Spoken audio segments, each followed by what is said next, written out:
Сегодня приготовим салат с киноа и клубникой. Берем отварное киноа, лист салата, клубнику, рукколу, половинку авокадо, соль, перец, оливковое масло, сок лимона,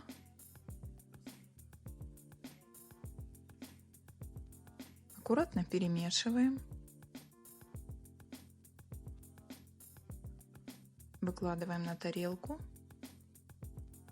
Добавляем брынзу. Украшаем листиками мяты. Добавляем бальзамический соус. Приятного аппетита!